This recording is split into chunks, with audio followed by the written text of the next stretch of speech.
Yes, hello. Good morning, colleagues.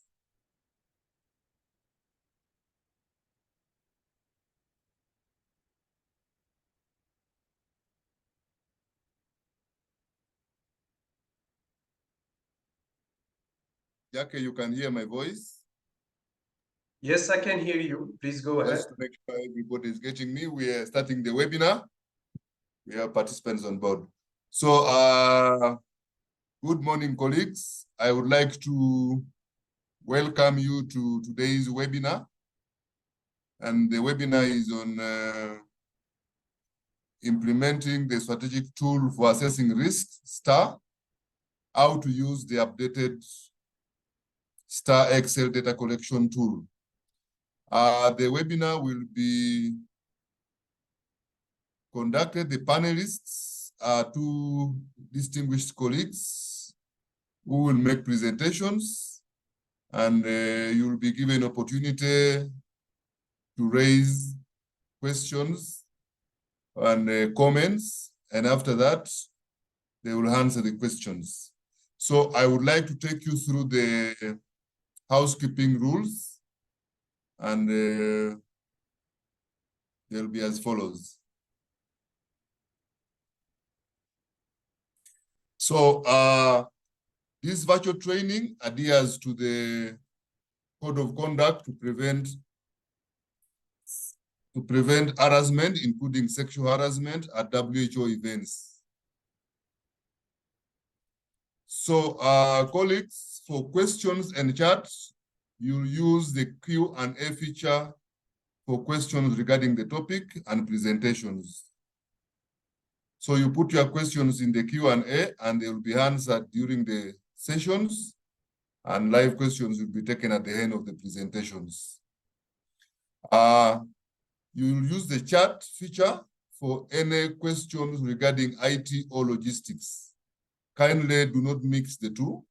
The Q&A for any questions related to the technical presentation, and the chat for IT or logistical issues.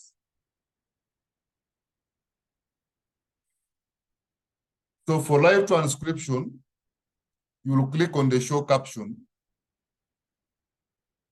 and a caption would appear on the screen. And to close the caption, you click the hide caption. They are circled in red. So this session will be recorded. We'll take your attendance as consent to being recorded, and the materials and the recordings shall be shared with you after the session using the email that you used to register.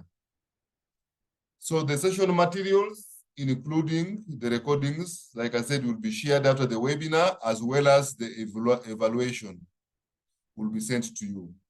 So I thank you very much. I would like to invite the presentation. The first presentation will be taken by Dr. Alan Mpaire. He's going to introduce himself and go ahead to make his presentation in 20 minutes. Dr. Alan, you are welcome. Kindly introduce yourself to the participant and go ahead to make your presentation in 20 minutes. Thank you, Dr. To. And thank you, participants. I hope I'm audible enough. Dr. To, can you please stop sharing? I think I cannot share here. Just stop share, okay. Let me try and share.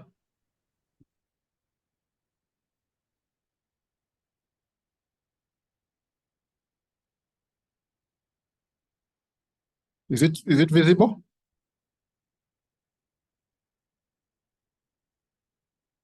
Yes, it is.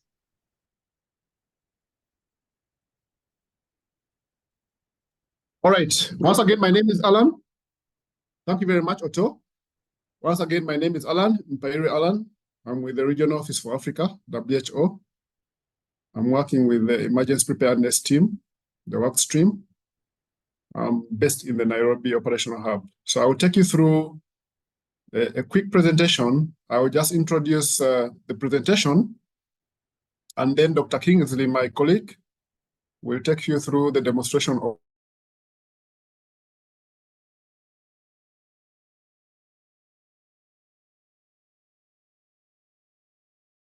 As you may be aware, there's a lot of public health emergencies happening in the region and the world. And as part of the strategy to support member states to understand their profiles and better plan for the priority risks, we are guiding them to do risk assessments using the STAR tool. So the presentation outline will basically include the overview of the STAR. I'll talk about how we prepare for the STAR workshop. And then thirdly, I will introduce the STAR tool, and then Dr. Kingsley will come in and provide you more information.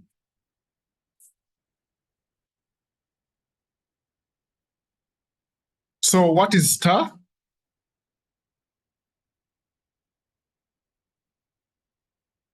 STAR is a comprehensive toolkit.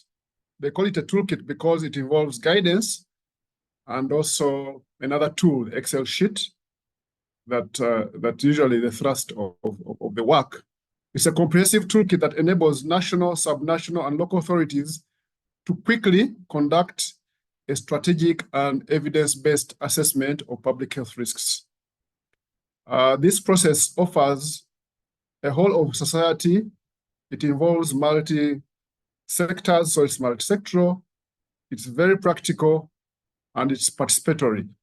So it's a methodology that involves all that. It helps member states identify potential health emergencies and disasters that may possibly trigger a national coordinated response. This process provides a basis of evidence-based planning, policy, and strategic direction for decision makers. And it also helps member states to allocate resources to be able to prepare and recover from these risks, but it's also in line with what we call the Sendai framework and the SDGs. So it's a very comprehensive methodology. It's a function. It majorly looks at risks, and risk, as we may be aware, is a function of impact and likelihood. I will not go deep into this because I'm sure you are familiar with this. But basically, we look at the type of risk, the negative health impact, the magnitude. We try and document the number of people who are affected. We look at access to health services, the health status of the population, the capacities and vulnerabilities. I want to take you briefly through what they call the STAR principles. It uses the all-hazard approach, using the One Health approach, but all-hazard approach. So it acknowledges that while hazards may vary, they often challenge systems in similar ways. So we basically cover a full spectrum of hazards. It applies the whole of society approach. So we ensure that it includes all relevant sectors, all relevant partners, inclusive of all kinds of sectors and stakeholders, including the civil society. It also applies the health system approach. As you may be aware, without a good health system, you may not be able to prepare well for health emergencies. Its flexibility, it's quite flexible. The scope is flexible. The tool is adaptable to the national level, to the subnational level, municipal levels, and now we're actually doing it at community level. So we're doing community stars. It is transparent. It calls for transparency, expert opinion. So all the information and data we collect from member states is purely based on the basis that it is quite transparent. And again, like I said, it's risk-informed and should be able to provide you a basis for further planning. STAR is not done in isolation. It's linked to other international strategies and frameworks. We have talked about Sendai framework. You know that one of the priorities of Sendai framework is understanding the risk. So as health, in line with the Sendai framework, the STAR is the tool that we use to enable member states understand their risks. It's in line with international health regulations. It's actually a requirement of the international health regulations that member states should understand their risks and be able to better plan. It's in line with the JEE for most of you who have done the JAEs, are aware that it's one of the indicators that we usually use to assess member states in terms of preparedness. Not forgetting that all this is done using the One Health approach. So we are looking at hazards that have an interface of the environment, animal, and human interface. Like I said, the STAR is not done in isolation. This just shows you where the STAR is located. It's very important for the STAR to be conducted before you go ahead for planning purposes. The risk assessment, which helps you understand your risk profile, will guide you to come up with a contingency plan. The contingency plan is quite specific, it's hazard specific. Now, when you do a number of contingency plans, it helps you to come up with what they call the NEROP. The NEROP used to be called the Multi-Hazard Response Plan, but now we call it the National Health Emergency Response Operational Plan, which uses the all-hazard approach and whole of a society approach. Now, the NEROP is part and parcel of the NAPS. NAPS is a capacity development plan, which is the National Action Plan for Health Security. It looks also at multi-hazard. It uses a multi-hazard approach, but also it's multi-sectoral. And then that feeds into the larger plan, which is the National Health Policy Strategic Plan. In some countries, they call it the National Development Plans. In some countries, they call it the National Health Strategic Development Plan.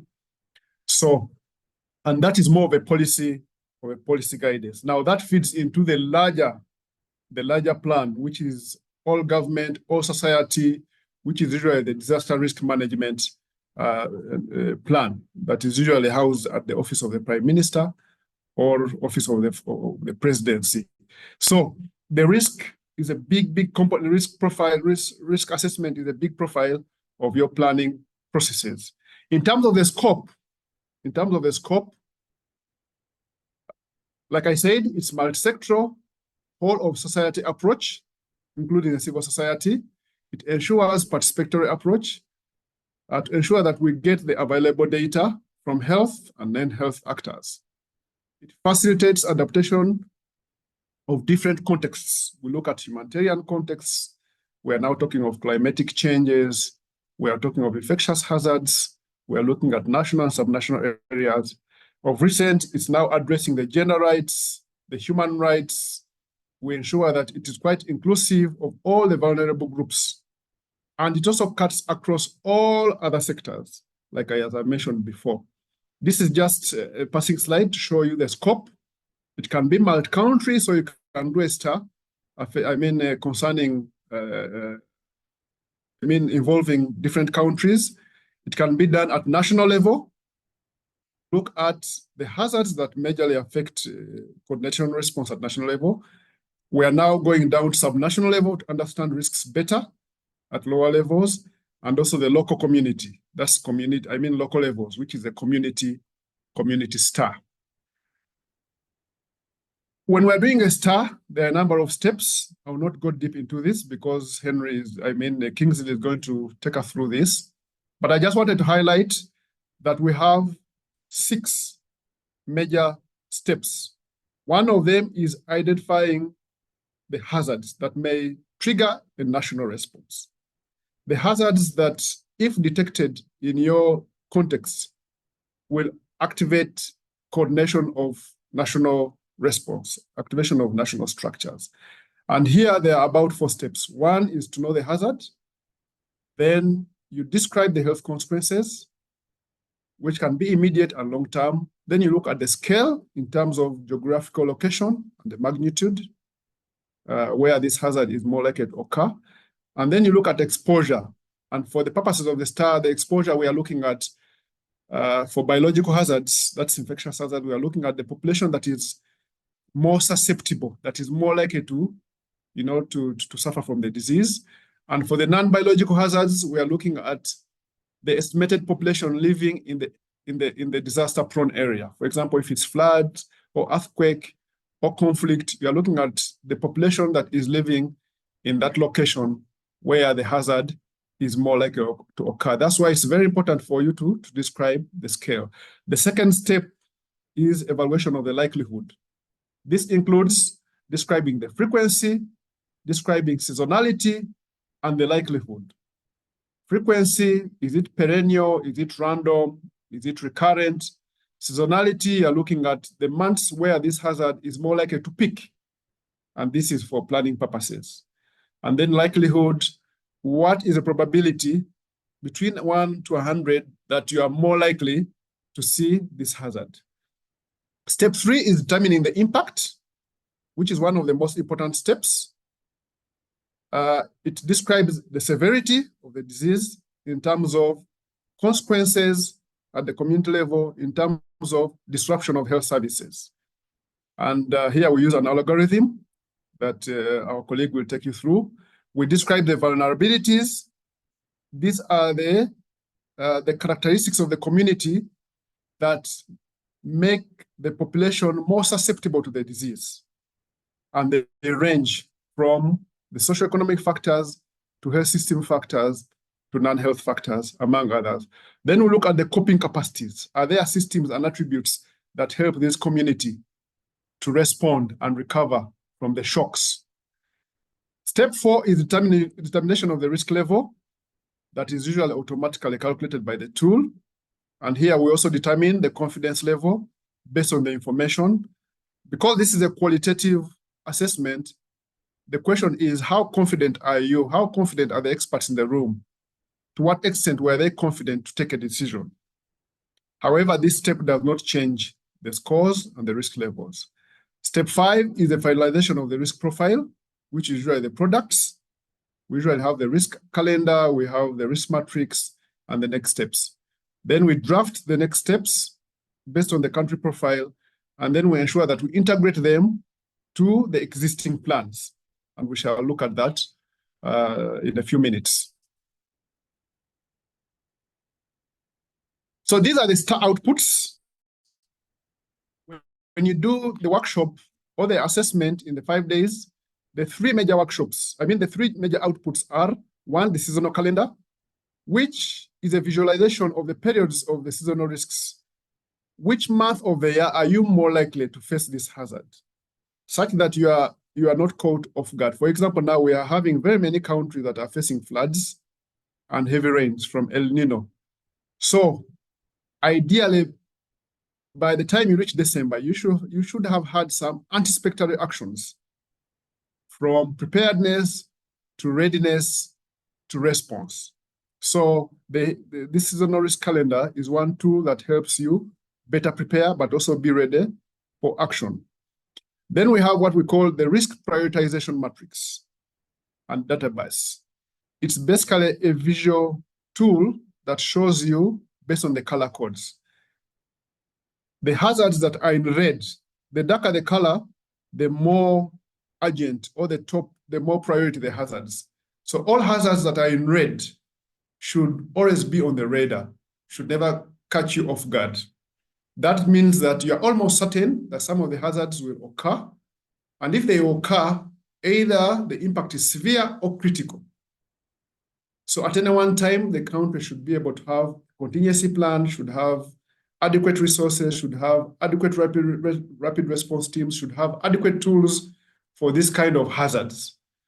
And then the final one is key actions and recommendations based on the risk matrix and the seasonal calendar.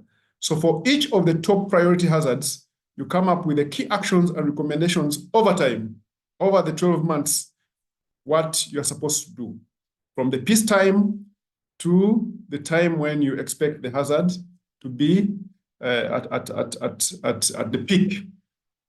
Like I said, the STAR is not an end to itself. You link it to the existing plans. So once you have done the STAR, it's multi-sectoral, and the experts have come up with the relevant country risks. Then you link them to your plans. 1, any priority action that is beyond 6 months is incorporated into the NAPs. Any action that is below 6 months is more of a readiness action. So you put it into your contingency plans, or you put it into what you call your annual operational plans or your readiness plans.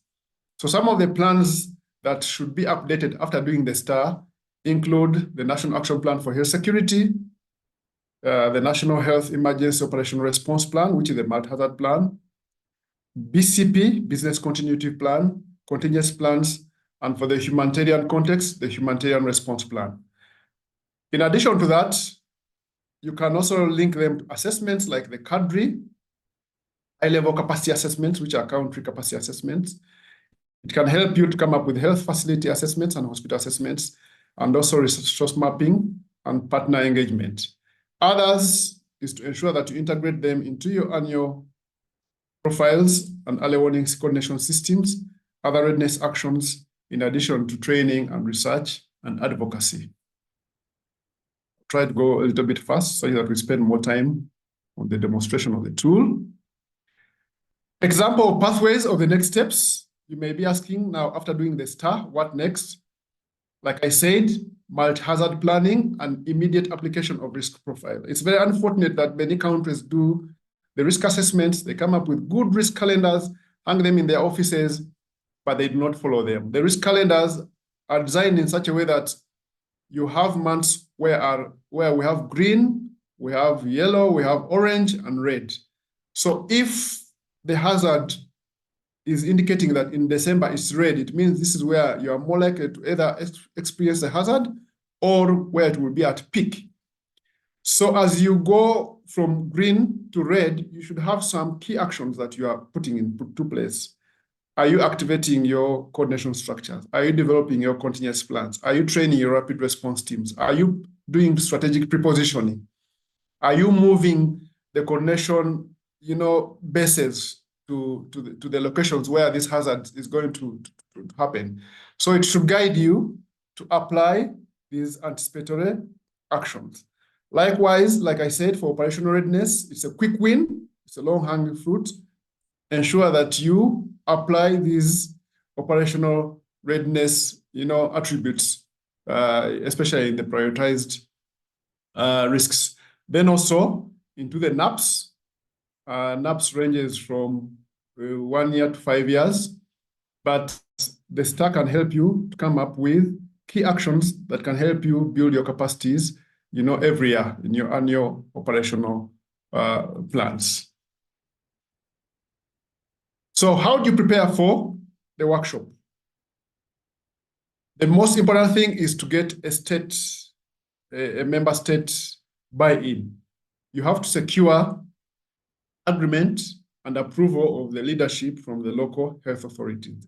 The Minister of Health, or the relevant entity of the member state should be in agreement with this risk assessment. We have gone to some member states where it's very, very difficult to get a buy-in, or when we find that there are challenges between disagreements between maybe Minister of Health and the disaster management authorities, because we're talking about hazards, we're talking about multi-hazards.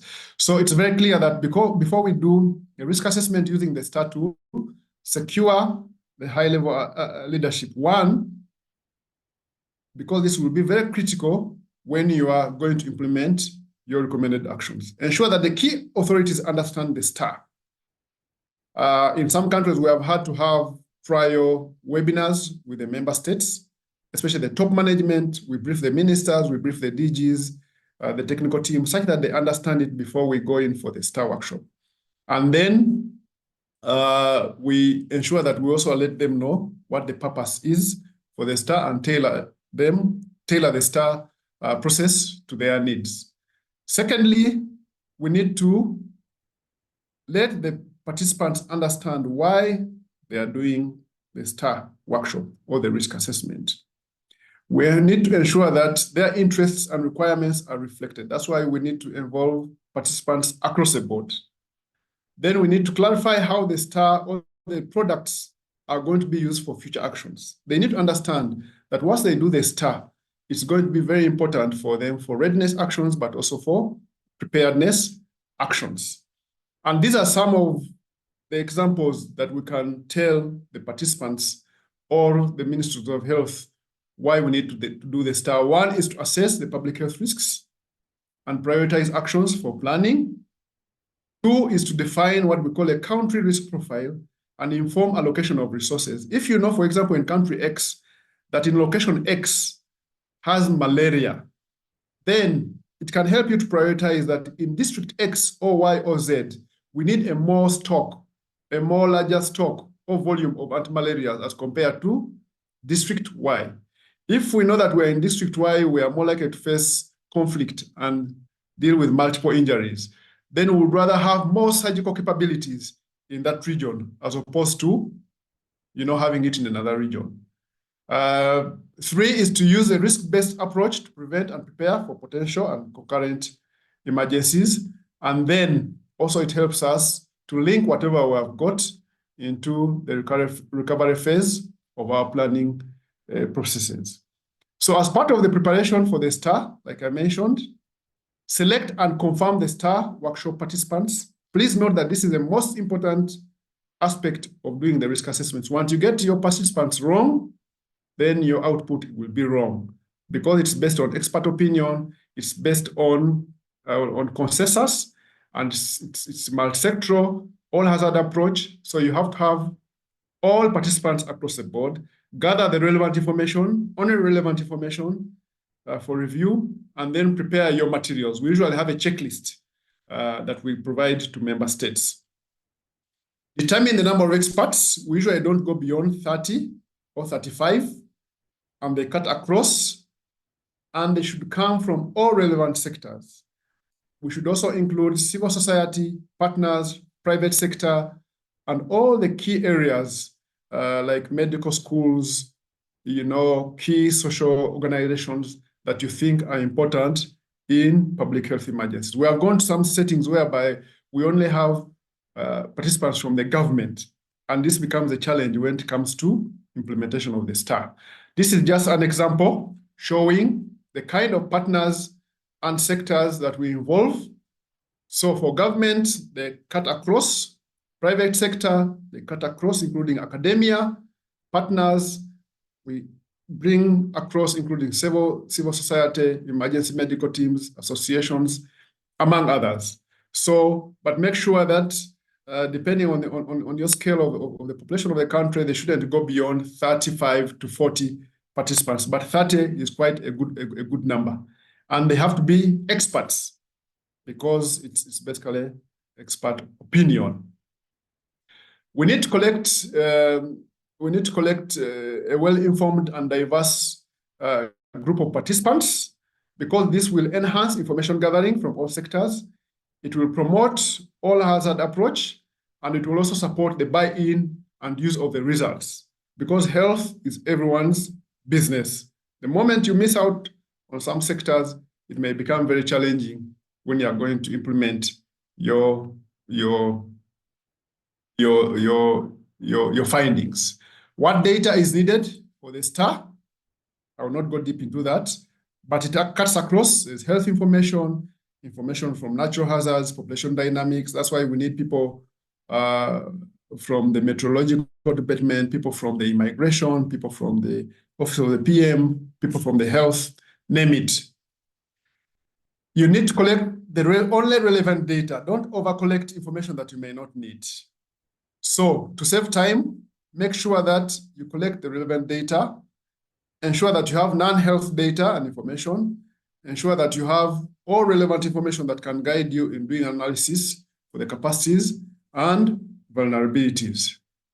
Some of the examples of health data include surveillance data, formal evaluations, vaccination coverage, morbidity, mortality, mapping, assessments, preparedness and response plans, beyond this. So you have a lot of information to collect before you actually do the STAR.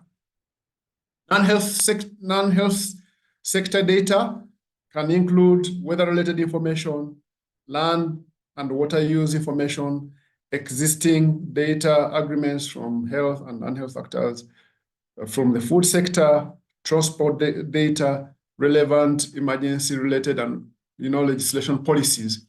Anything that is not health-related, but you think has an implication in health is very important for you to be able to conduct a good risk assessment.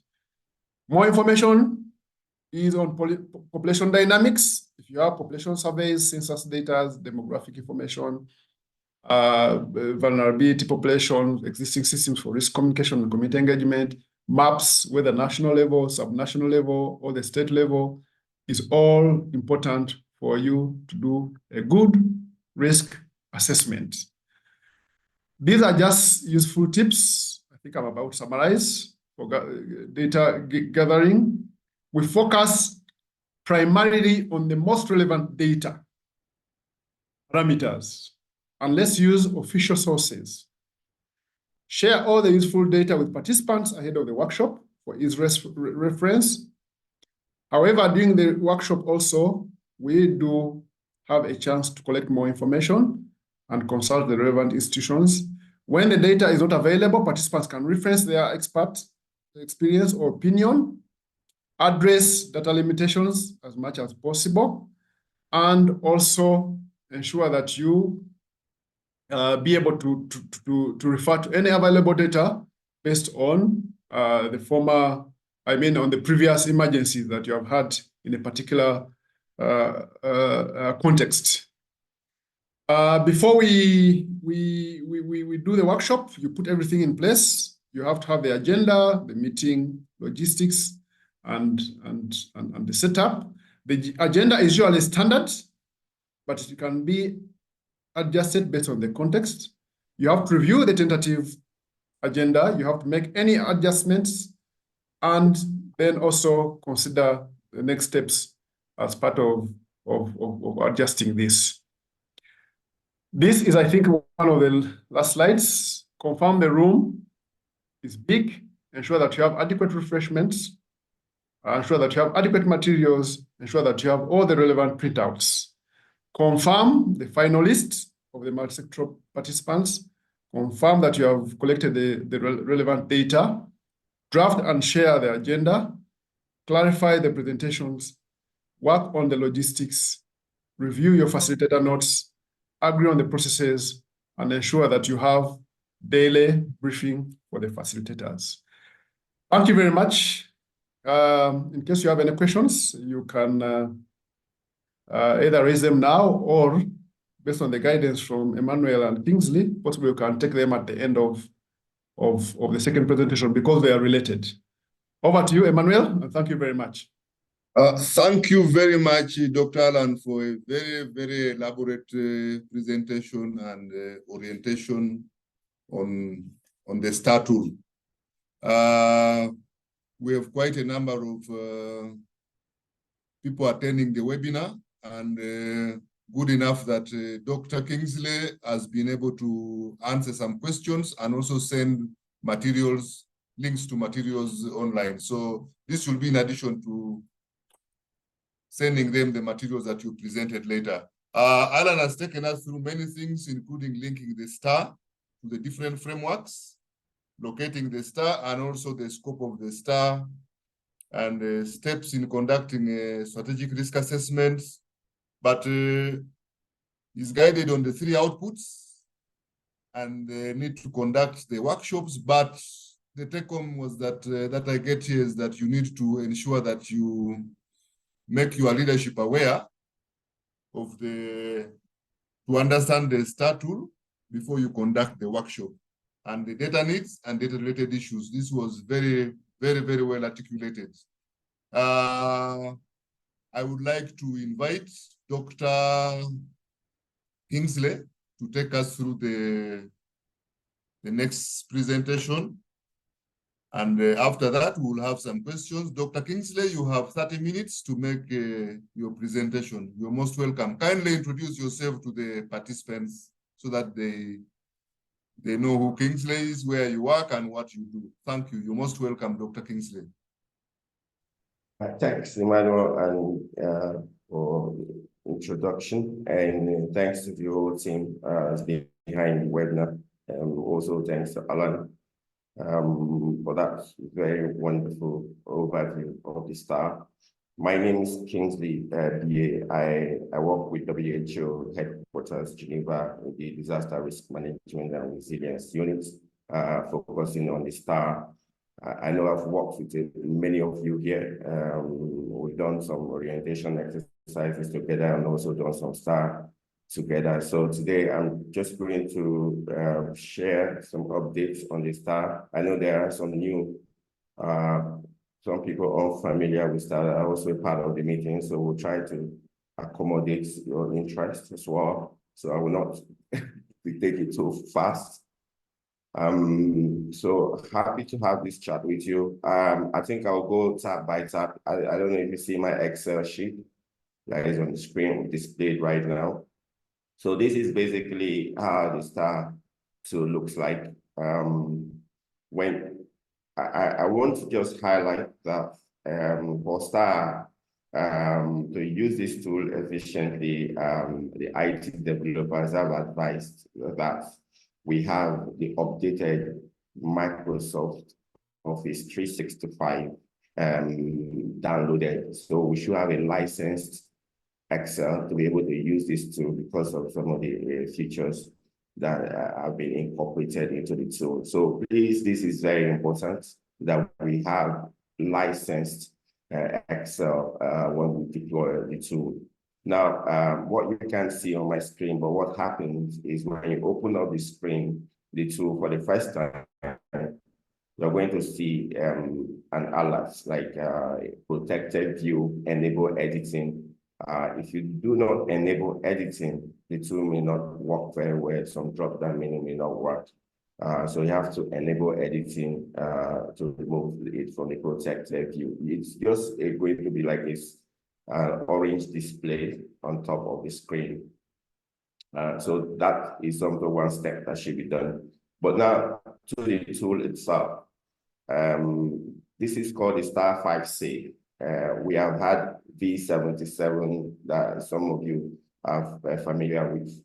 It had a lot of macros. It was very slow, very difficult to deploy in Star exercise. So we moved from that and we developed the Star 5B and the Star 5C. We have deployed Star 5C a lot in many workshops. I'm sure most of you are also familiar with it. So there's a close similarity between the 5B and the 5C. The difference is what I'm going to start with. We have this language translation feature that's been incorporated into the 5C. So to start, if you look at down here, you see some tabs. So we're going to be working just using these tabs a lot. So please pay attention. And so we'll start with the first tab that we can see here, which is the language tab. So a lot of things happening here. First, you can see some terminologies in English, and also we have some terminologies in Portuguese and Arabic. And what this means is that this tool can be deployed in Portuguese, English, and Arabic. So if I want to deploy this tool in French, for instance, we can share a list of these terminologies with you. And all you need to do is to translate these terminologies into that language, maybe a local language, not even the official UN languages, and you want to do the tool at the start at a local level, and you want to use it in a local language. All you do is translate those terminologies, and we can share that with you. As most of you are aware, we have a lot of materials that go with the STAR to the Excel. We have presentations for facilitators. We have user guides. We have participant guides. We have also the Excel cheat sheet as well to show you how to use the Excel. So all these materials are together in a folder we can share with you. So once you translate those, we just plug it into this tool and just change the label here, say, let's say French. And have those terminologies listed down. And once you are done that, then your tool is ready to be deployed in that new language. So that's the language tab. Further down, you'll find the hazards names, and I'm going to come back to the hazards because sometimes I will find that some of the hazards that your context might be interested in could be unavailable on this list. So how do we add hazard to the list? or we want to edit the name of a particular hazard. Okay, my folks don't want to call it COVID-19. They want to name it something else. Okay, we don't want to call it measles. You know, so all that happened in Star Workshop. Most of you would have had these experiences in the past. So I think we can just quickly do that. Or don't worry, let's come back to it. So that's essentially this tab is the language tab, very important tab. The next tab that we'll have when you move from the language is the help tab. So I'm moving now to the help tab. And this is the help tab. So basically you have all these star steps that we've described. And it's a quick reference on how to use this data collector. You can have the hazard. So all these things, the hazard list is also included. All the steps, scale, exposure, seasonality, how you assess frequency. So this is just a quick reference when you're doing star to describe each of these elements, these variables that's used in assessing the star. And so the next tab, I'm going to move to the next tab. So we have this is the workshop tab. So to fill here is basically to fill complete the workshop information. So imagine I'm changing, so we have added French translation, and I'm going to move to French. So you can see that I typed in French. So all I will do at this point is just to change within this workshop tab from English to French, or Arabic or Portuguese. So it would now depend on the language I want to deploy it. So this is where that change is done in the workshop side. I don't know if this is clear, but very important step to take note of. Now, which country am I doing this star? So let's just take an instance. We are doing star in Angola. Let's select one of our own countries here. So I'm zooming in so you can see. So we are doing Angola, but okay, so this is based on WHO member states. But if you're doing star in a country that is not a member state, for instance, if I type, let's take one of the territories that is not, Kosovo is not a member state. You can see there is a prompt here that the country name that you entered is not listed under the official UN ones. So all you have to do is to say yes.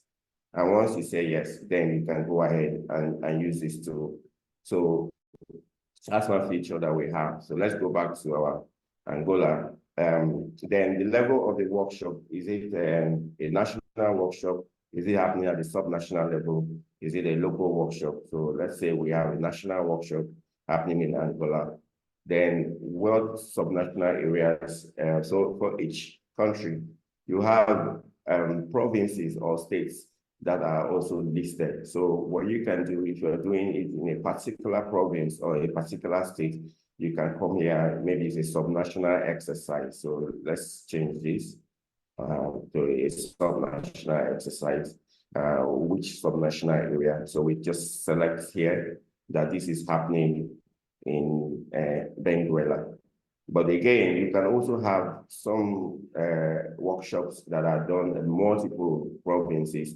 So you have 2, 3 states that are grouped together. Then those additional states, you can just type in, list their names here, and it will be reflected. So this is manual, you have to type that in.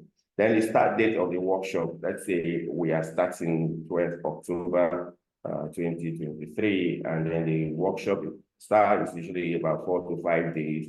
So let's say the end date is 15 October 2023. We have to put these dates here as well. And so we've completed the workshop information. Now we are moving into the star exercise proper. So I'm changing tab again. So we have moved from language, we got to the help tab, and now we move to workshop. And then the next is the data input tab. Now you can see, let me zoom in, yeah? So you can see that the country name that we selected is already reflected here. The level of the workshop is also here, and the subnational area is here. Now, I want to return back to the workshop, which change this to national.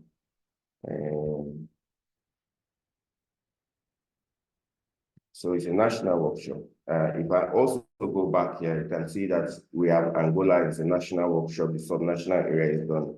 Please do not attempt to make those changes in this data input tab. It will not work. You have to always go back to the workshop tab to adjust the workshop information.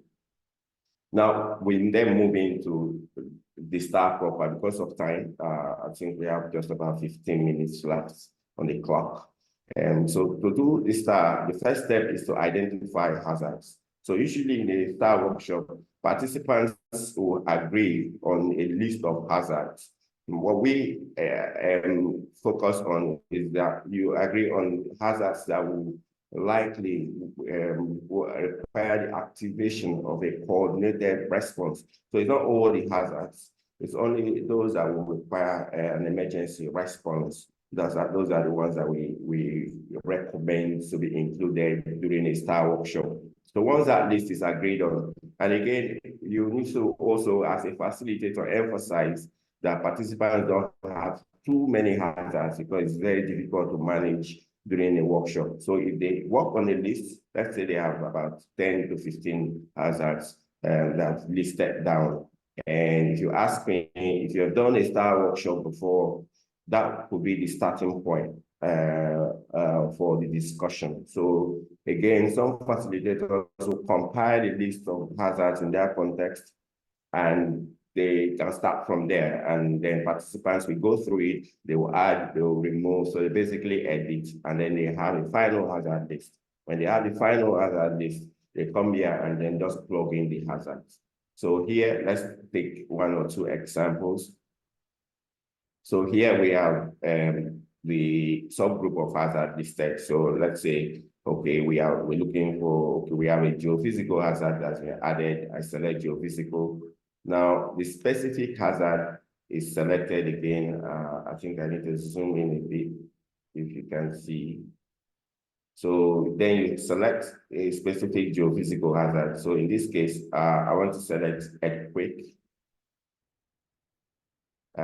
Now, what happens when I selected that earthquake? I see that the health consequences cell is automatically filled up. Let's take another hazard again. So if I select, let's go to, say, respiratory pathogen, and select, let's say, diphtheria.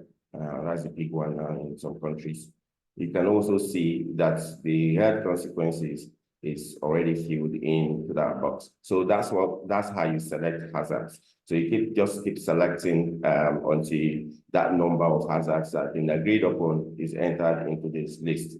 Now, I think this is a point where I also want to describe how you can add any hazard that is not on this list. So if I select respiratory pathogens and I don't find a particular hazard that I want participants in this context, let's say I was in a star workshop recently where they were very interested in having brucellosis.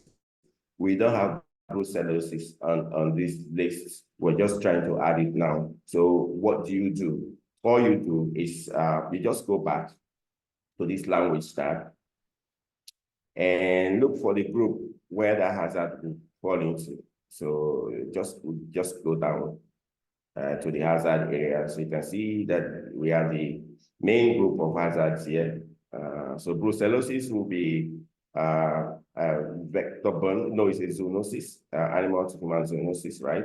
So it's a zoonosis, and so we go to the zoonosis group, brucellosis. If you want to add brucellosis, yeah. So let's say brucellosis. Yeah, it's going to be here. Let's put it here. And then, so if I want to add brucellosis, all I do is I highlight the H07 group here, and I right click and I insert a new row. So right click, insert a row. So here, I'm just going to put in this code, H07, because that's a group, and I'll add brucellosis. sorry, I think brucellosis is the word. That is added. So we've added a new hazard, brucellosis, in that group. If we go back to our data input tab and we select that group, so animal to human contact, yes, brucellosis. We're looking for brucellosis that we just added. Yeah, you can see brucellosis has been added to this group. So the key is that we will always try to put the hazard in the right classification. We can't change the class of hazard. This is constant, but we can always adjust the specific hazard. I'll pause. Is there any question before I move down again?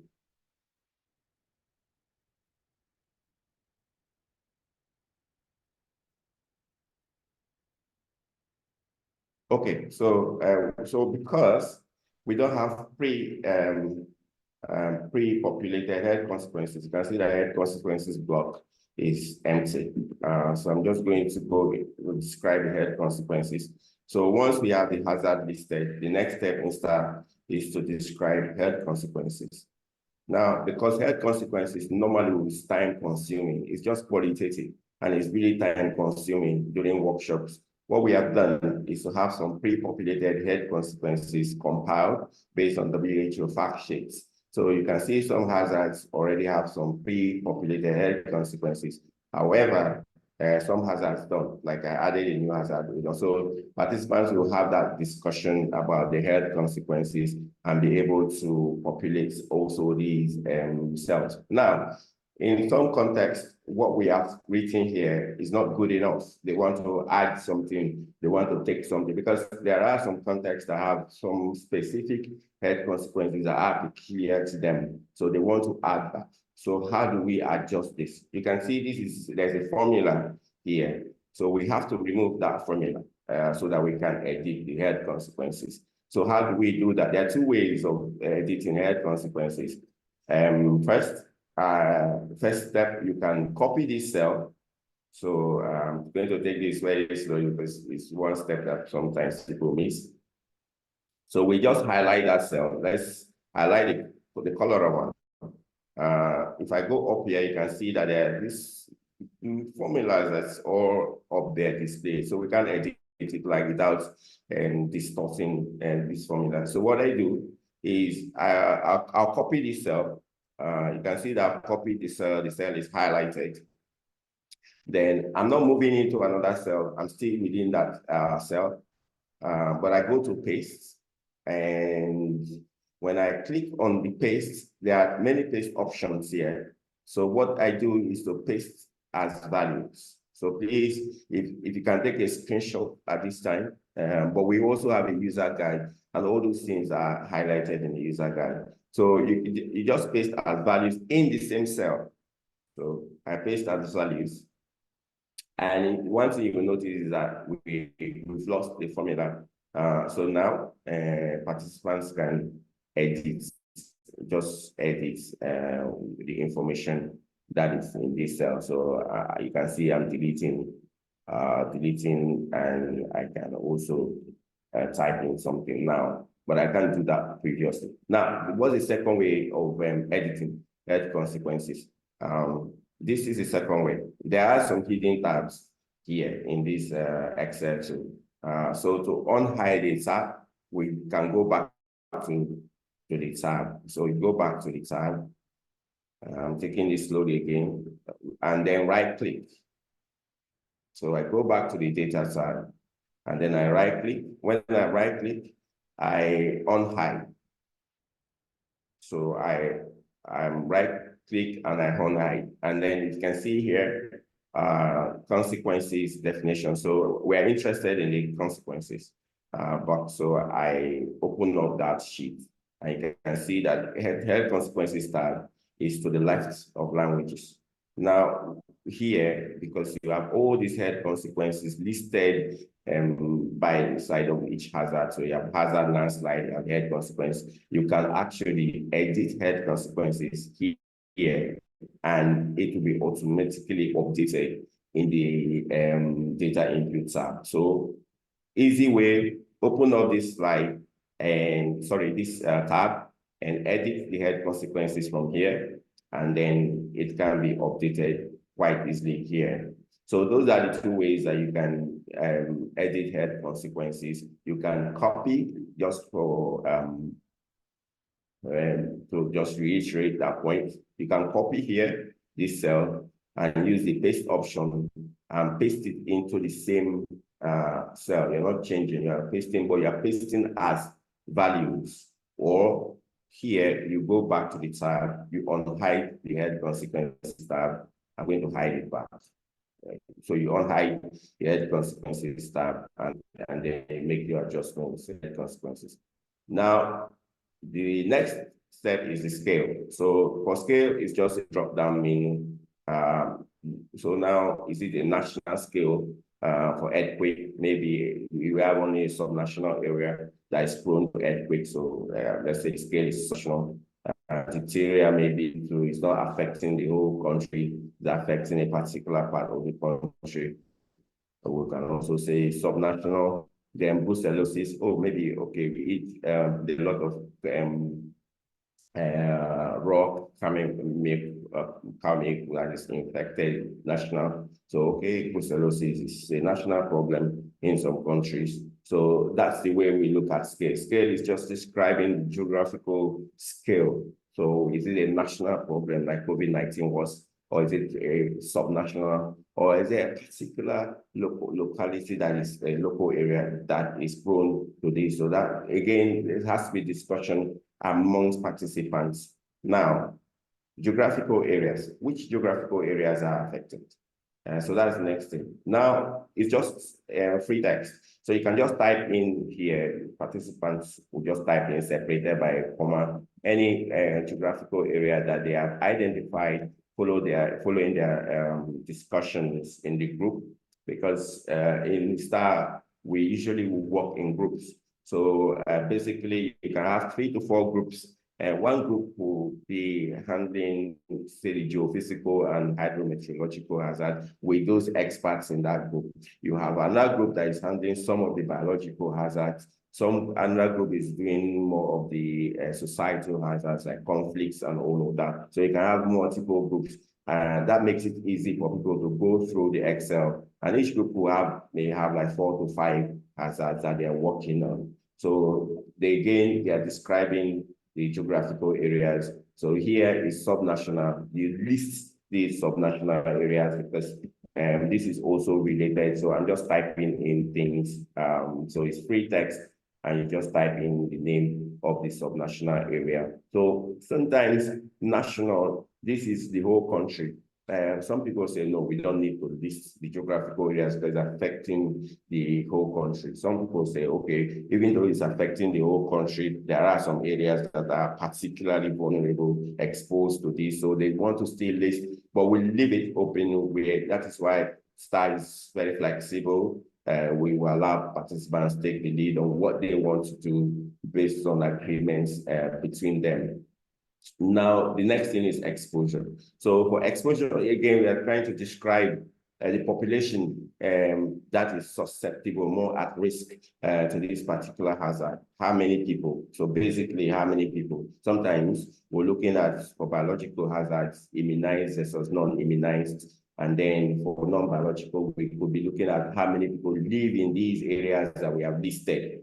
This is the way that we approach the STAR. So again, it's because of time, is a qualitative. There was a question by someone that this is more related to impact. I agree that it also has an influence in the impact, but you can see that we are here for exposure. We're trying to gather as much information as possible on the population that is at risk of this hazard. So it doesn't really impact on the score. It's just qualitative. So describing the population, 10,000 people live in these particular areas. That's exactly what exposure deals with.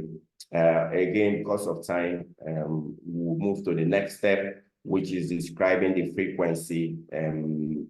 Frequency is describing the return period of that hazard. So for perennial, which is already filled in here, is describing hazards that are likely. You see it every year. Just a word of question here is that seeing hazards every year, it doesn't mean that it is happening at a scale that requires the activation of a coordinated response. So when we are describing from health consequences to other aspects, we'll have to always reference that. Is that happening at a scale that requires the coordinated response? If that is yes, that every year you're having earthquakes that's causing the high impacts to require a response, yes, then it's perennial. But say it's random, let's see random for earthquakes. And here, let's select one. So perennial is happening every year. Recurrent is 1 to 2 years, and then frequent 3 to 5 years. Then we have rare, which is I think more than 5 years. And then random, anything that happens pops up anytime. We cannot really determine when it will show up. And then for this one, we just select one again. Let's say it's recurrent. So this is the way to complete the seasonality. I think we are running out of time. Can we continue? Moderator. Yes, Kingsley, you think that what time? 5 minutes would be okay? No, absolutely not. We still need about 10 to 15 minutes. Okay, 10 minutes is fine. 10 minutes is fine. All right. So for seasonality, I didn't want to be too fast so that the people get something from the exercise. So let me zoom out so we can see this more. Yes. So for seasonality, first, so looking at the months of the year where you're more likely or less likely to face that situation that require the activation of a response for this particular hazard. So let's say earthquake. Now, we said the frequency of earthquake, we agreed is random for this example, this scenario. So if it is random, definitely we don't know which season. So let's say we don't have a seasonal pattern. So you can see when you don't have a seasonal pattern for a hazard, the whole of the subsequent cells describing the months, they just turn gray, and then you will not have to be able to update information again. But let's say for diphtheria, we have a season for it, and then we say it's yes, they agree it's rest. Then they have to agree on when they are most or less likely. So the thing is about likelihood is not about when you have an impact. It's now when you are most or least likely to face that risk. So even if that risk is going to be not there at all in January, we will start with 1. So green is showing that the least period of occurrence. And then say by March, it picks up to, it's beginning to pick up momentum. And then by April, we are entering into that risk is very likely. And then by May is then almost certain. So this is how it's done. So there's a drop down menu here. And all the participants will do is to determine when it is most low. This is just an example. I'm just filling this randomly for this exercise. This is not when diphtheria will occur in Angola. So this is just for the sake of this exercise. So we're just filling in the numbers. So from least likely 1 to most likely, which is 2. So for this example, our turbulent period, when we are most likely to say, is around that April, March. So if you look at what Alan shared before, when you do a start, this is what the start will also help you to do, because from December, you can start planning that around May, March, that we're going to start having diphtheria. So you begin to put your plans in place, do your contingency planning, and also some readiness activities will start happening around December. So this is a very useful tool, and you can see when we will show you some of the outputs. So likelihood is also describing the probability of this happening in the next 12 months. So we have a scale because of time. I will not go into all the definition, but it's a drop-down menu as well to show how likely to have this. For illustration purpose, let's say this is unlikely earthquake. And then severity, we have two algorithms for severity. If you look at the guidance that I showed you, again, because of time, we'll not go into the algorithm, but we have a biological algorithm of biological hazards and a separate one for the non-biological group. And what we do is we print these algorithms for participants, and they just go step by step. For the biological, they start with the transmission potential, and then they look at the level of negative consequences, and then you look at the disruption of critical health and essential services. By the time they go through these 3 steps, they will then be able to allocate and say, okay, this hazard is very low, severity is very low. So for earthquake, let's say severity is very high. And then for diphtheria, let's say severity is high. Just examples, brucellosis, let's say it's moderate severity.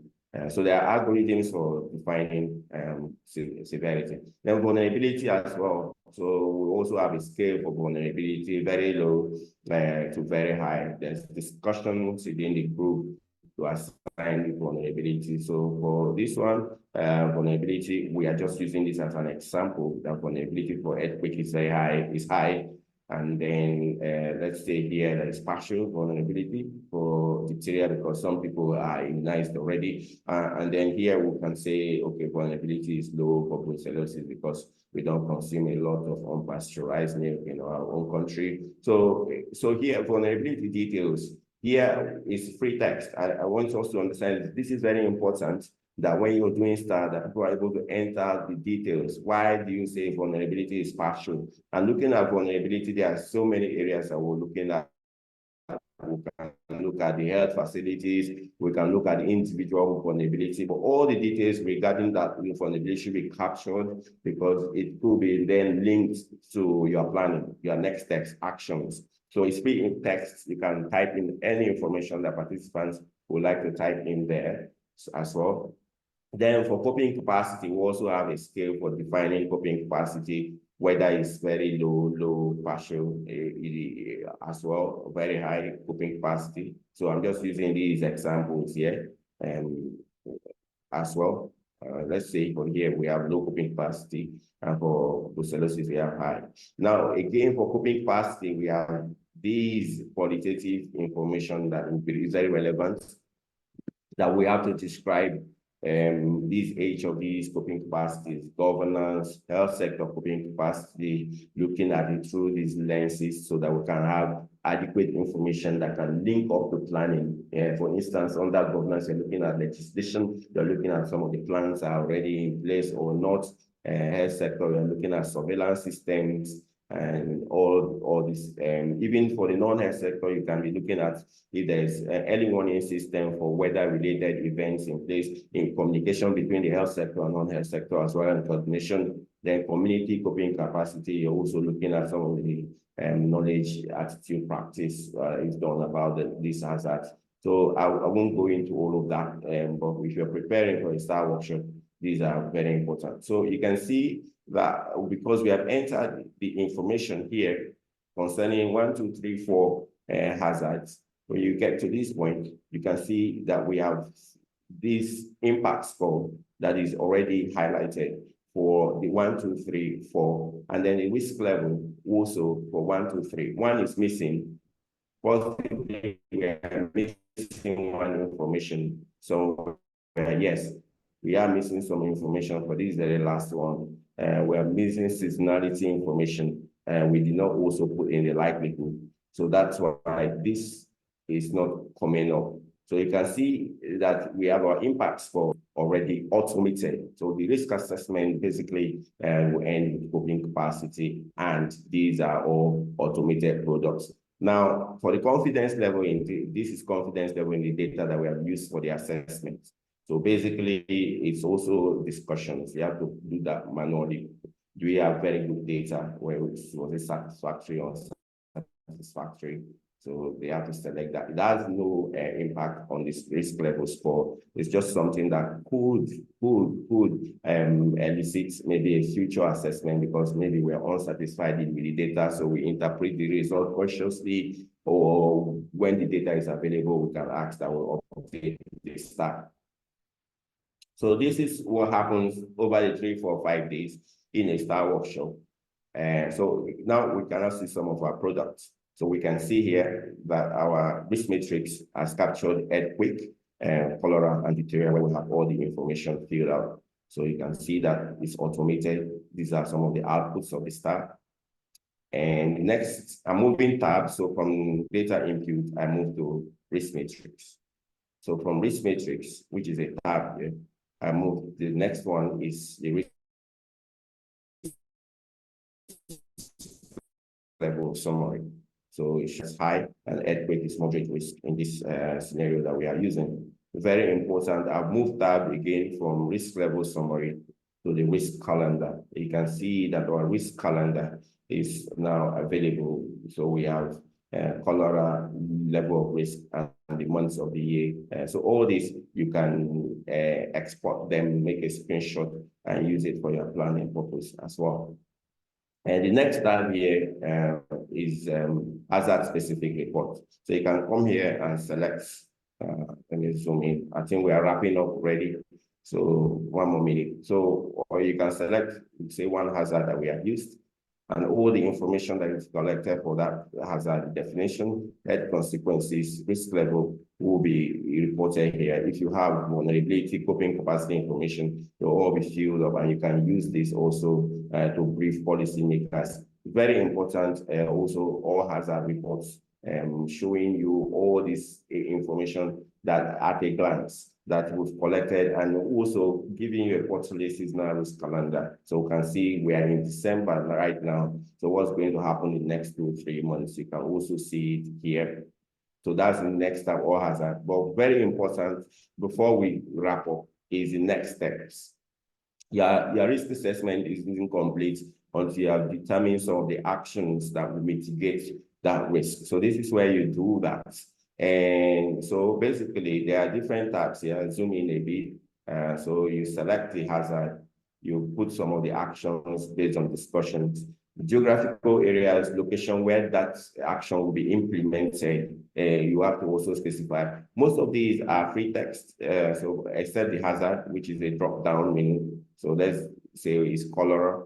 Then the action, maybe you want to pre-position cholera kits in these affected areas. So that would be one action. And then the areas that you want to do that may not necessarily be the areas where you have listed as hot zones, because you don't have the resources to distribute all these. You're looking for, let's start with 2 or 3 areas, and then after 3-4 months, we can move to the next. So you can list those areas. Who is responsible, the lead? It's multi-sectorial workshop. So if the MOH is responsible, we put it there.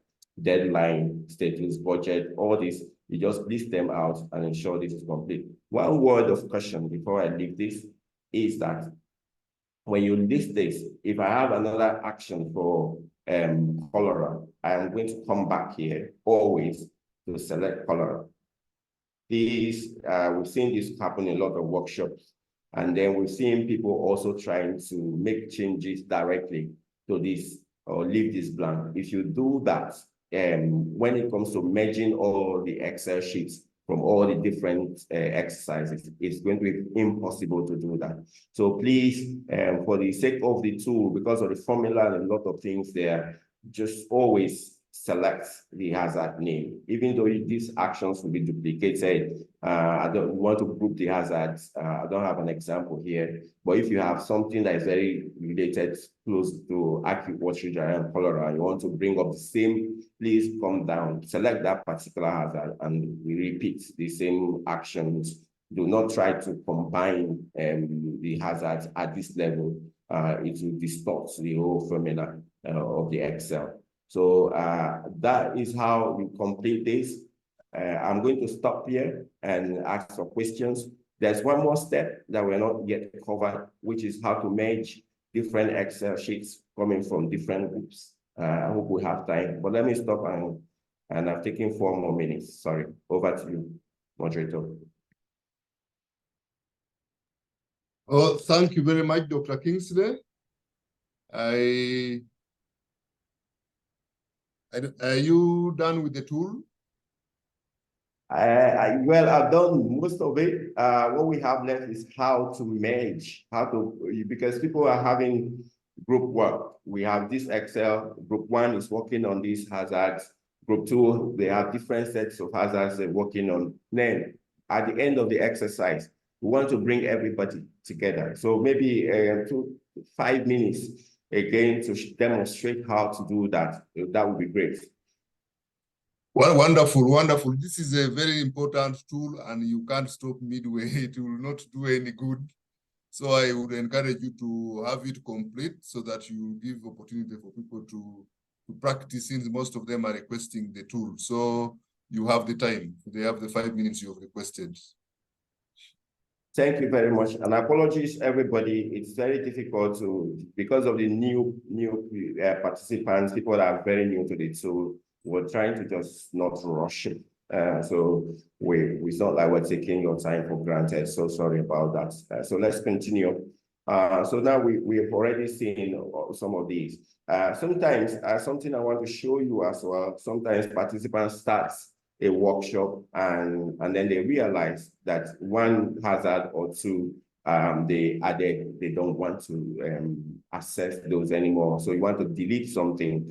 So if you want to delete, very easy, just come here, highlight that cell and that row, highlight the row, right click and use your delete function. Yeah, you can see that cell is gone.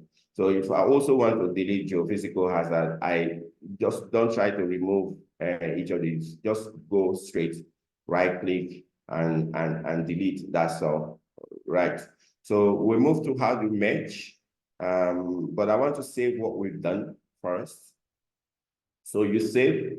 I'll stop sharing my screen because I need to move to another window. So I'll stop sharing for a moment and then I'll come back to us.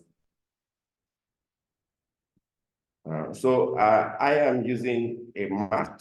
If you are using a Mac to be able to merge, you need what we call a Windows viewer. I have one that I installed. It's called Parallels Desktop. But if you are not using a MacBook, that is not a problem. You can just go ahead and do the merging. Now, because I am using a MacBook, I am using a Windows viewer. So I'm trying to activate that Windows viewer. So I think that is done already. So I will share back my screen. Yeah, it's this one. Okay, so sorry again, there are a lot of things open, but I can't jump this step. So basically what you do is that, first of all, you put all the materials from group 1, group 2, group 3, group 4 into one folder on your computer. What I do is I use a USB to make life. So I have a folder in my computer, my USB. So I name a folder and I put all these sheets in one folder. This is just being lazy.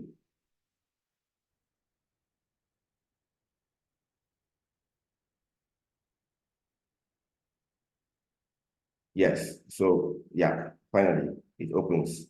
So I'm locating my USB.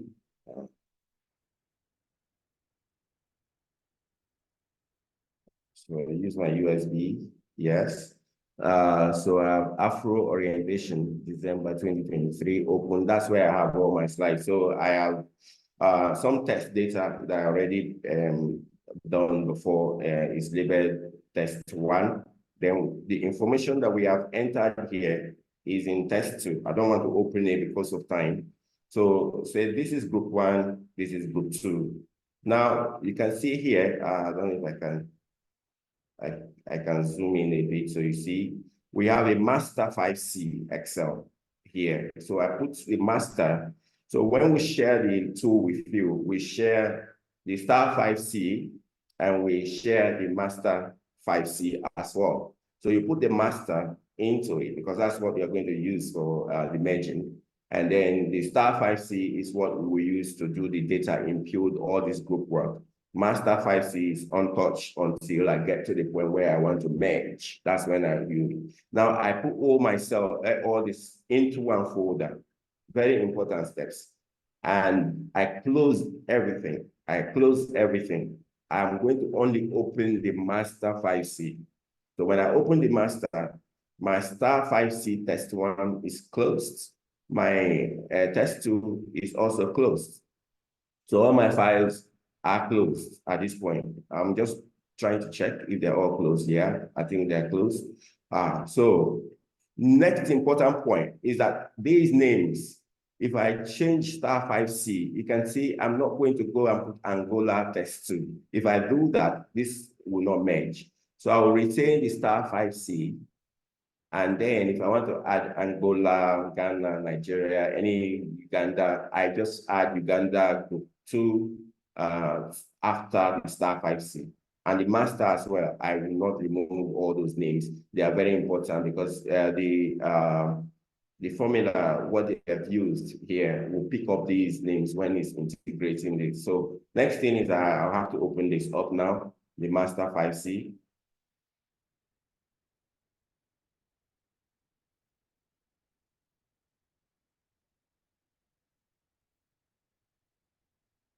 So we a bit patient. It's taking a bit of time to open because I'm using a Windows viewer on MacBook, so it's a bit lazy, but it's opening.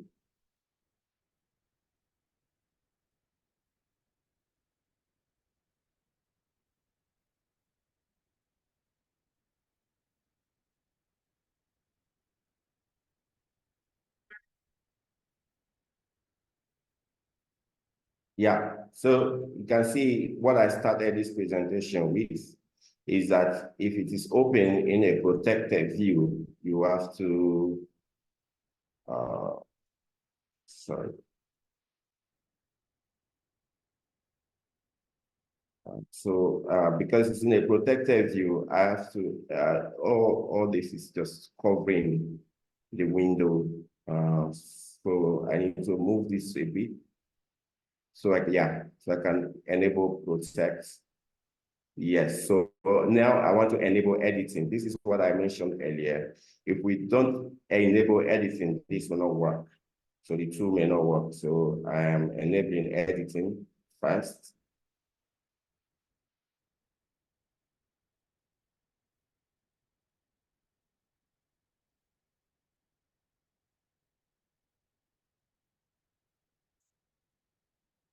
Slow again.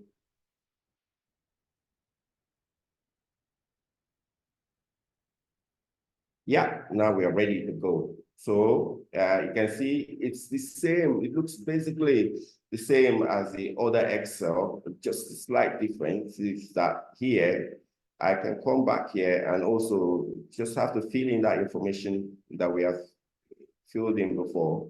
So I have to put that information here, Angola National Workshop, the start date and end date of the workshop. That's the first step. And then the next thing I do is I go to the next tab after workshop tab, which is the data input tab. And as I get to the data input tab, you can see here that I cannot make any changes to this because the master Excel is just emerging. So don't use this for data input. Now you can see set of icons here, and on the top corner of my Excel sheet, you have file, you have home, you have insights, and formula, but I'm interested in the data. So I go to the data tab on top of the Excel and I open that up.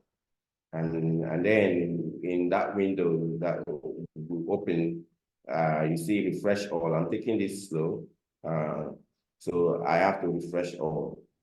That's the next command. So open data, refresh all. That's all. That's all you do. So data, refresh all, and then you wait. It might take a minute or two because it's trying to bring files from all these Excel sheets into this master sheet.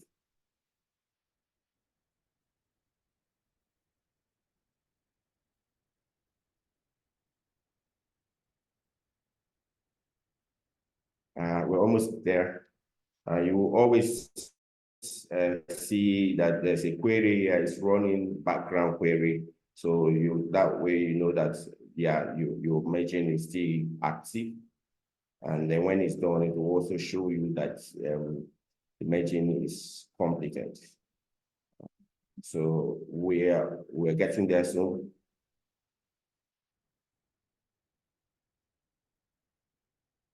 Bam, there you go. So just like that, you then have all that information from the tool. You can see what diphtheria guy is here, earthquake is here, so cholera is here. So what this has done is to take from the first, which was the test 1, 2, 3 that we already filled earlier, and then pick up also from our own self after the flood. It took cholera, earthquake, and diphtheria. Now, why is my earthquake highlighted in all? I think this is all pink. Why is it in pink? It's pink, you can see, because I already have it has an earthquake in the test 1 in the other group. So when any hazard is duplicated in the Excel, it will show with this pink, showing you that there's a duplicate. Then you can then delete which is not applicable. So if you look at it again, let's just go to the risk matrix. Now you can see how the risk matrix in the STAR workshop looks like.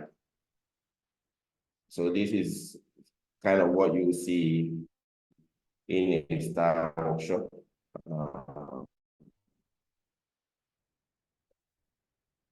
So at the end of the STAR workshop, we see something that looks really like this. And like emergency planning, this red zone is where you start to look at the key actions you will take, and then also you move down here. But what you will always consider, because the risk matrix is a plot of the impacts and the likelihood of the hazard. There are some hazards that may have high impacts, but less likelihood to happen. You will not forget those hazards because it's random. It will happen anytime. And if it happens, the impact will be high, even though it's in the blue area. So always make participants understand that it's not always just looking at the red, orange, but you can also begin to consider things that are critical impacts, but less likely to occur, because it could occur anytime. It could be random. So again, you're seeing the risk level summary. We're also seeing the risk calendar. So this is what kind of results that you expect when the STAR is done. And you can see some of these things that I highlighted earlier. It's also picked up in here as well. Now, if I did not select this, it will not merge. So always select the hazard's name. I'm going to stop here and back to the moderator. Thank you for listening. We can take your questions now. And also reflections on the tool, on things that we can do to improve the tool. We are in the process of developing a digital tool. We don't have time to talk about that yet, but next year you might be seeing something different from the Excel to use for your exercises. Thank you. Over to you. Thank you very much, Dr. Kingsley, for the very elaborate. Over to you, moderator. Yeah. Oh, yes. Oh, thank you very much, Dr. Kingsley, for the very elaborate presentation on the practical use of the tool. And I'm happy that this has generated a couple of questions that you need to answer. I would start with maybe Alan. There are questions in the chat related to the use of the seasonal calendar to track the impacts of the climate change on health. And this would require working with the meteorological department to enhance this. Then there's the other question on whether the tool can be used for a specific hazard or event, especially when FIOC has been alerted for that specific event. And for Kingsley on the chat, there are questions from Costa about whether Microsoft 2021 version would suffice for the STAR Excel tool. And secondly, then there's a question of whether the workshop tab has provision for multi-country use, or each country will report differently using the same tool. The other question that I noted from the chat also was how you can edit the consequence tab. And then lastly, how to merge the Excel tools from the different groups. So again, you can share the questions among the panelists. That's Alan and Kingsley. So Alan, probably you could start. And Kingsley will follow. Thank you. You're welcome. All right. Thanks, Emmanuel, and thanks for the questions. Some of them, we have tried to answer them directly in the chat. But just to emphasize, there was one on whether we can use it to track the climatic changes. Well, this tool is, it basically enables, like I said in the beginning, it's of course, now there's climatic change and the seasons and frequencies are changing.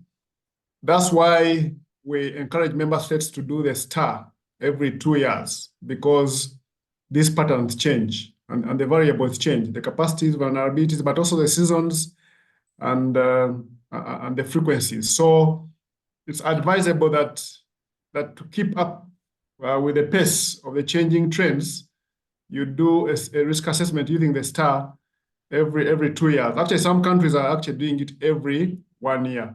There are 3 circumstances under which you do the STAR. One is before the planning cycle, to help you incorporate whatever findings you have into your planning processes.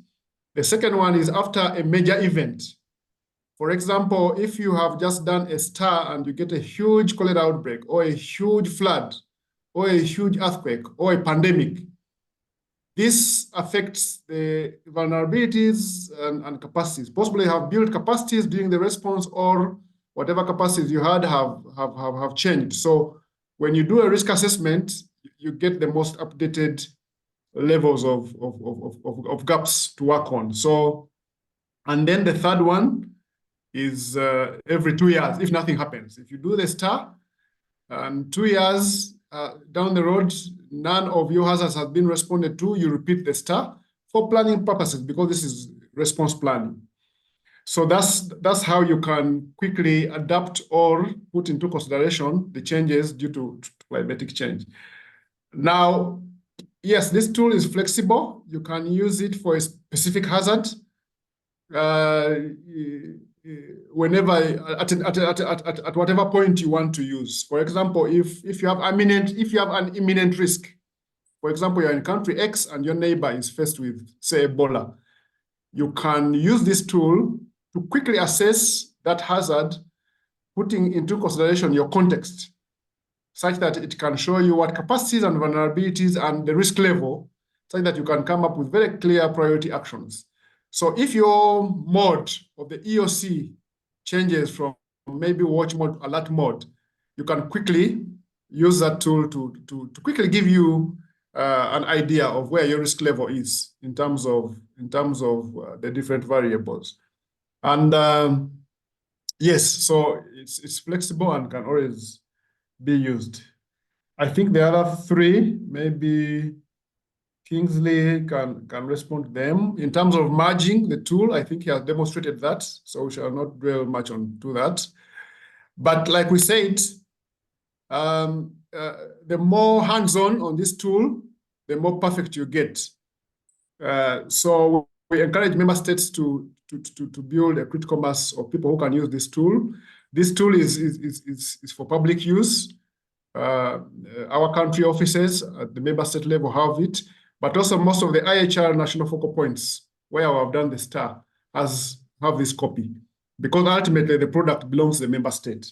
So it's accessible and can be used even for other assessments. Over to you, Kingsley, if you have any addition. Yes, thanks, Alan. Just there's a question about to demonstrate how to do the head consequences again. I think that I will just take that quite quickly. So this is head consequences. We are pre-populated for some hazards. So if you want to do some edits, you just come to that head consequences. I don't know if let me zoom in a bit. So you just zoom in, just go to that box, highlight it, and then copy it. So you copy, the moment I copy, you can see that there's this icon things around it showing that it's a copy itself. Now I will not move away, I'll still insert in that box. So all I'll do, I'm moving my cursor now to the paste, so top left corner of my sheet, I have to paste. But then you can see there are different paste options. But the one that is recommended is to paste as values. So paste values. And yeah, with that, we can see the formula is taking off. So you can then edit this cell. So I can actually delete everything in here and make edit.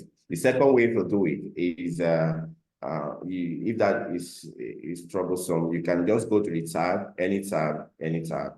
You can just go to tab, any tab, so data input again. Then you right click. If you right click, there are some hidden tabs. So you unhide. And I unhide consequences tab. And then this opens up. And then you can just make your changes for that particular hazard. So if you are interested in adjusting tsunami, you select a tsunami and then you adjust it as you like. Add any text, remove, but based on discussions during the exercise. This is not happening before start, not because, oh, I'm the facilitator, I'm going to make some changes to this. No, please leave it for the participants to agree, because it's one of the steps of STAR. So they have that, there's usually a presentation, 5 to 10 minutes presentation, overview of that step of STAR. And then they go into the group work. During the group work, then they can say, look, oh, we don't like all these pre-populated health consequences. We need to adjust this to our context. And then facilitator will help them, guide them on how to do that using the tool. So that's where you come in as a facilitator.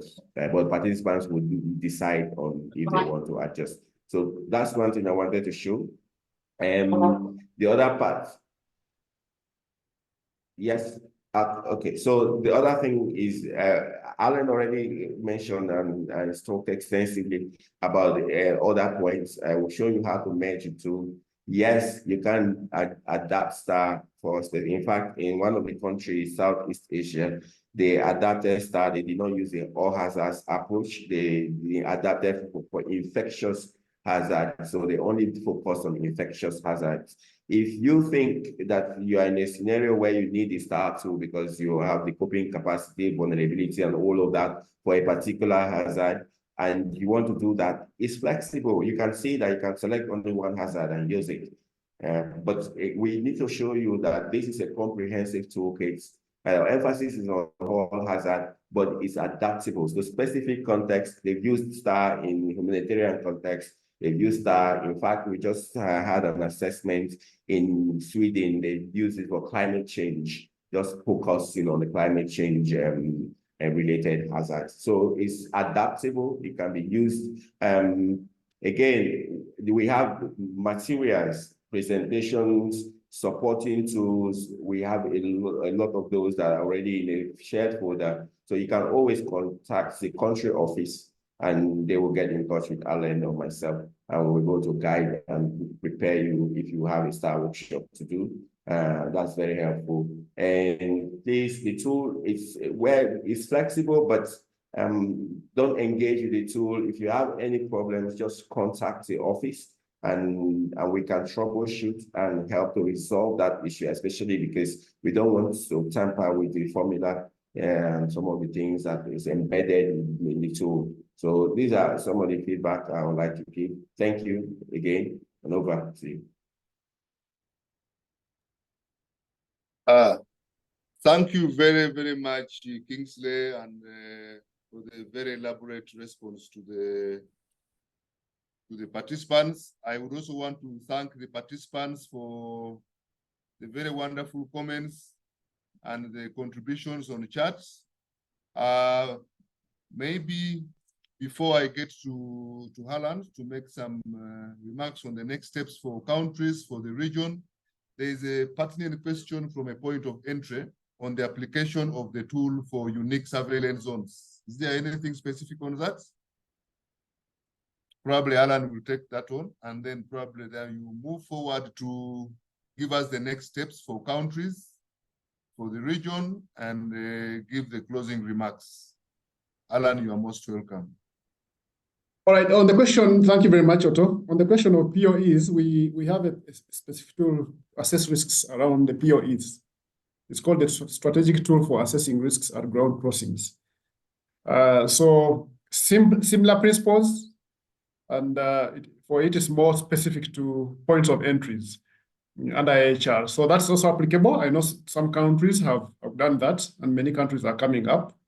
There was a question on whether we can use, we can do AAR after action reviews and start together, since they are the same participants.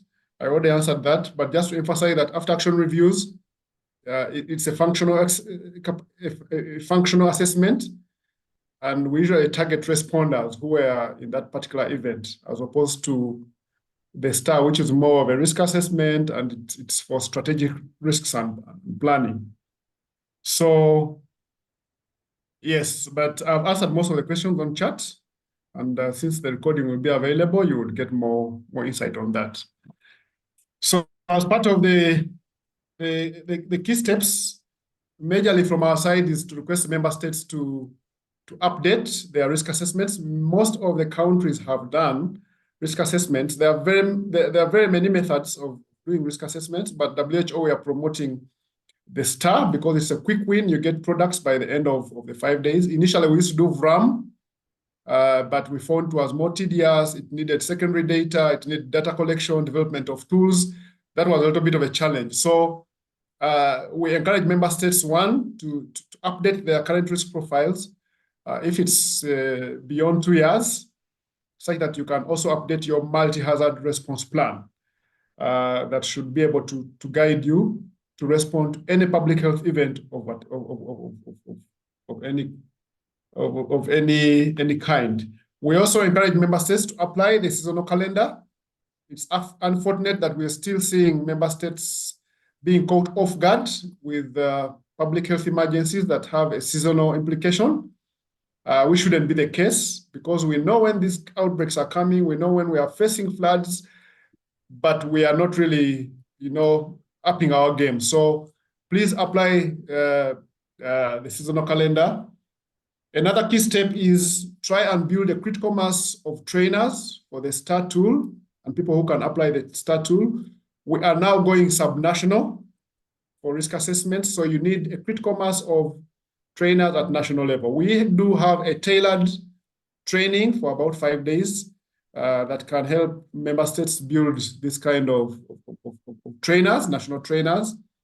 We have trained 48 regional trainers from about 22 countries, and we are rolling out this training to member states. So please work with your counterparts from WHO and the IHR focal points and put in a request, and we should be able to come to your country and ensure that we support you on this.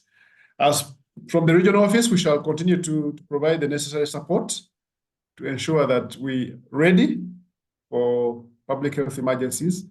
And this can only be possible if we do risk assessments and then be able to know our priority hazards, such that we are able to anticipate, plan for emergencies, and deploy the right resources at the right time. So thank you very much for attending, and we appreciate. This is the first of its kind. Apologies for the French-speaking and Portuguese-speaking people. We plan to have the interpretation in the next sessions, but also we want to tailor specific French sessions for the French and Portuguese sessions for the Portuguese-speaking countries. Otherwise, I wish you a nice festive season, and hopefully you enjoy your Christmas. Over to you, Otto. Thank you very much, Alan. Just to emphasize, the recordings will be sent to the participants as well as the PowerPoints and the tool that was presented by Kingsley. Evaluation will also be sent. Kindly participate in the evaluation. It helps us to improve on the quality of the webinars. And I would also like to wish you a Merry Xmas and a Happy New Year. Thank you so much.